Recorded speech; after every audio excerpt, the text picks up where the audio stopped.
और झारखंड राज्य बनने के बाद भी जो विकास का जो कर्म प्रारंभ हुआ, आज तो सरकार कहती है लोगों को हम रोजगार देंगे, लेकिन रोजगार दिए नहीं।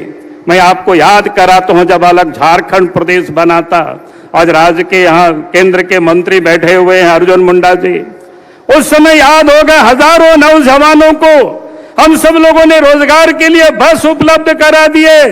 25-30 ऐसे नौजवानों को सरकार ने अपनी खर्च से आसमान में हवाई जहाज भी उड़ाने के लिए ट्रेनिंग ही नहीं दी, उनको नौकरी भी मिला। और इस झारखंड प्रदेश में जितनी भी हाट बाजारें थी गांव में लगते थे, गांव के लोगों के हाथों उसको भी सुपुर्द कर दिया गया था। यानी भारतीय जनता पार्टी की जब भी सरकार बनी, आज भी देश के प्रधानमंत्री मान लिए नरेंद्र मोदी जी कहते हैं सबका साथ सबका विकास, सबका विश्वास और सबका प्रयास से आज अब देश आगे बढ़ रहा है, तरक्की कर रहा है, किसी के साथ कोई भेदभाव नहीं होता है।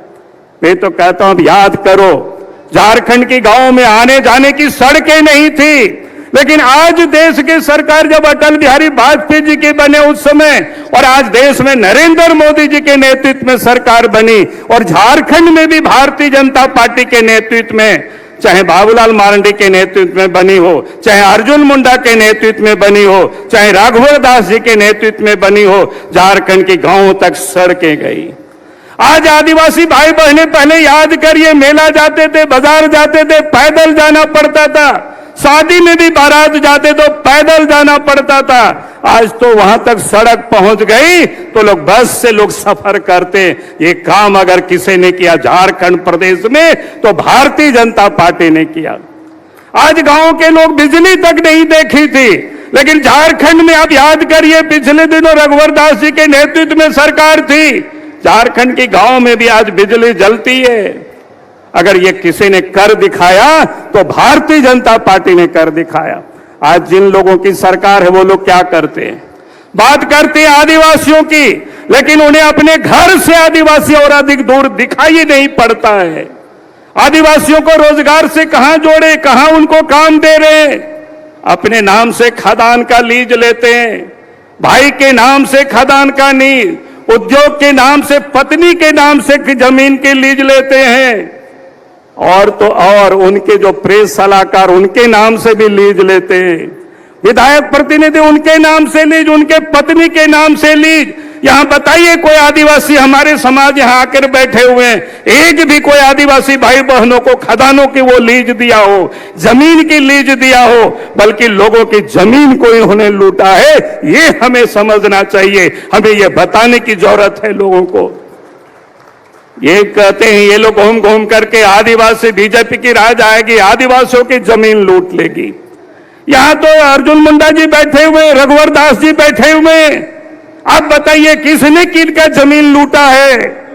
किसी ने भी कोई बता नहीं सकता है। लेकिन आज मैं कह सकता हूं जो लोग आज सत्ता में बैठे हुए हैं, रांची से लेकर के दुमका तक चले जाइए, जमींदारी तो समाप्त हो गई, लेकिन सबसे अधिक जमीन अगर किसी ने लूटा है तो शिबू सोरेन के, हेमंत सोरेन के परिवार ने लूटा है। ये हमें बतानी चाहिए लोगों को। आज इतनी जमीन लूटा है, आप कल्पना नहीं कर सकते। और किसका जमीन लूटा है? आदिवासियों का जमीन लूटा है, गरीबों का जमीन लूटा है। ये लोग लुटेरे हैं, और आदिवासियों की जमीन ही नहीं बल्कि यहां की खान और खनिज को भी किस प्रकार से लूटा है आप सब आज देख रहे हैं।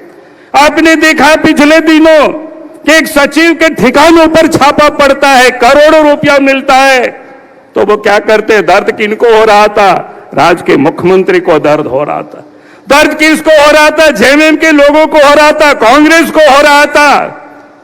इसलिए मैं आप सब लोगों से यही कहने के लिए खड़ा हुआ हूं, आज जो इस प्रदेश में सरकार है, इस राज्य को लूटने के लिए ये लोग हैं।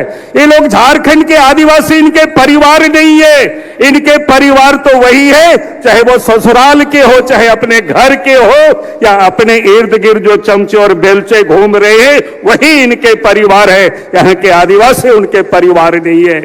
और इसलिए मैं आप सभी भाई और बहनों से मैं यही कहूंगा कि हमें यह समझना कि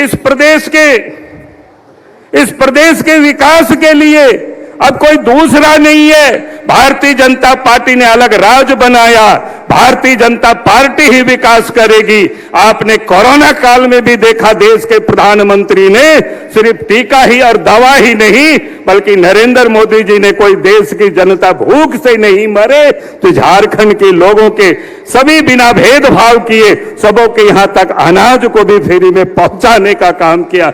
और इसीलिए मैं फिर से यही आप सब लोगों से कहूंगा कि हमें आने वाला समय इस राज्य को हमें संवारना है, यहाँ की लोगों की तकलीफ को दूर करनी है हम सब लोगों को मिलकर के।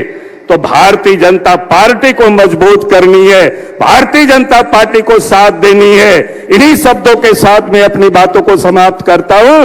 बहुत बहुत धन्यवाद।